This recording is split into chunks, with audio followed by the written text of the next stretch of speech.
Bonjour et bienvenue dans ce tuto sur les bases du tournage. Pour permettre la meilleure approche possible des tournages liés aux spécificités de BIS, il convient d'envisager l'enregistrement des plans comme une succession de plusieurs étapes clés d'une opération. Voici les 5 phases clés. 1. Le découpage. 2. La préparation du tournage. 3. Le tournage. 4. La voix off. 5. Les notions de cadrage. Commençons par la phase 1, le découpage. Dans un premier temps, il faut réfléchir aux différentes étapes clés qui composent une opération. Notez le titre de l'opération à filmer, le titre de l'étape numéro 1 et le sous-titre de chaque moment clé et les alertes de sécurité. Répétez cette procédure pour chaque étape. Point important, en écrivant chaque étape, on prépare aussi l'enregistrement final des voix off. C'est un gain de temps et d'efficacité. Le filmeur saura ce qu'il doit dire et n'oubliera aucune étape.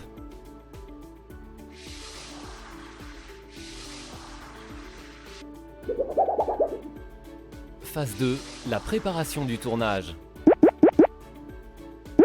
Avant de tourner la moindre image, il est important de déterminer la chronologie des opérations et surtout le rôle de chacun. Qui filme? Qui opère? De quels éléments de sécurité a-t-on besoin? Casque, gants? Les éléments de sécurité sont-ils visibles?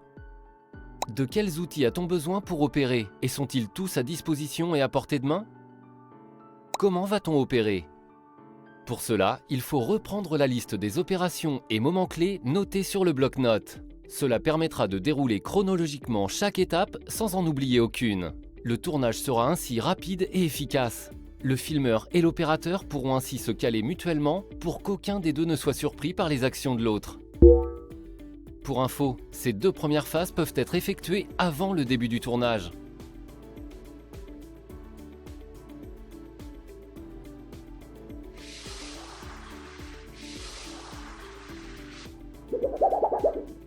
Phase 3, le tournage. À partir du moment où les rôles de chacun sont définis, où les précautions de sécurité sont prises et où tous les outils sont à portée de main, alors le tournage peut commencer. Nous allons travailler selon la méthode du tournage en multi-points de vue. Cette méthode consiste à tourner une première fois l'ensemble de l'opération en plan large, dans l'ordre chronologique sans s'arrêter, puis de tout remettre à zéro et de recommencer l'opération en détachant bien chaque moment clé. Cas numéro 1. Cas où l'opération peut être recommencée complètement sans rien endommager. Tournage du plan large sans interruption. Le filmeur se place à un endroit stratégique qui lui permet de tout voir correctement. Il filme sans bouger de place et en intégralité toute l'opération, depuis le balisage de sécurité jusqu'à la fin de l'opération. L'opérateur déroule l'opération telle que préparée, sans se précipiter, en respectant les gestes et postures adaptés. Il évitera autant que possible de regarder la caméra. Et surtout, il ne se mettra jamais en danger. Et on recommence. L'opérateur remet tous les éléments en place afin de recommencer l'opération dans son intégralité. Tournage des plans serrés avec interruption. Le filmeur prend la meilleure place possible en respectant en priorité tous les éléments de sécurité pour l'opérateur et lui-même. Il peut ainsi filmer la première étape clé. Il déclenche la caméra et donne un top départ et un top de fin. L'opérateur démarre uniquement quand le filmeur lui donne le top départ. Le filmeur renouvelle cette action pour les étapes clés suivantes. Cas numéro 2, cas où l'opération ne peut pas être recommencée complètement. Dans ce cas, la bonne coordination entre filmeur et opérateur est primordiale. Il est impératif de décider au préalable de ce qui doit être fait. Ne pas pouvoir recommencer ne veut pas dire qu'on ne peut pas s'arrêter. Tournage du plan large. Le filmeur se place à un endroit stratégique qui lui permet de tout voir correctement. Il filme sans bouger de place le début de l'opération. L'opérateur déroule l'opération telle que préparée, sans se précipiter, en respectant gestes et postures appropriées. Il évitera autant que possible de regarder la caméra. Dès que l'opérateur est arrivé au stade prévu avec le filmeur, il s'arrête. Le filmeur peut alors stopper la caméra, puis s'approcher à l'endroit prévu. Il redémarre la caméra, donne le top départ à l'opérateur et filme en gros plan, une à une, les actions qui ne peuvent être recommencées. Le filmeur alternera par la suite entre plan large et gros plan en stoppant la caméra au fur et à mesure du déroulé des actions et en se déplaçant en fonction des besoins du film. Point important, le filmeur est le seul à donner le top départ. L'opérateur doit attendre impérativement le top départ du filmeur. Le filmeur devra toujours privilégier le gros plan.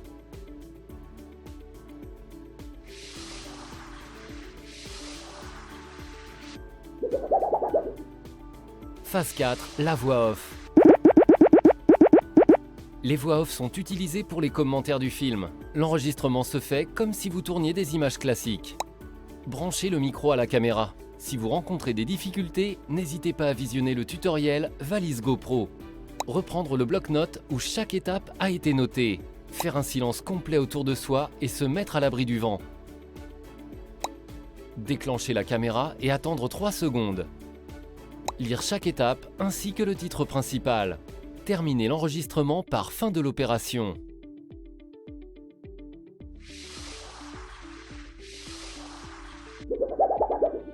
Phase 5, les notions de cadrage. Voici les différents plans à connaître pour filmer de manière optimale. Le très gros plan montre le visage. Le gros plan cible la tête entière. Le plan poitrine montre le haut du corps jusqu'à la poitrine. Le plan taille montre le haut du corps jusqu'à la ceinture. Le plan américain cadre à mi-cuisse. Le plan italien cadre jusqu'au mollet.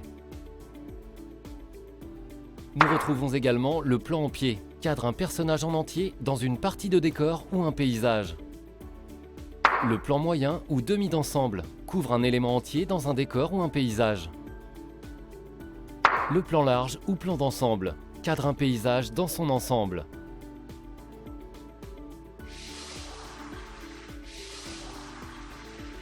Vous connaissez désormais toutes les bases pour effectuer un film complet de qualité. C'est maintenant à vous de jouer.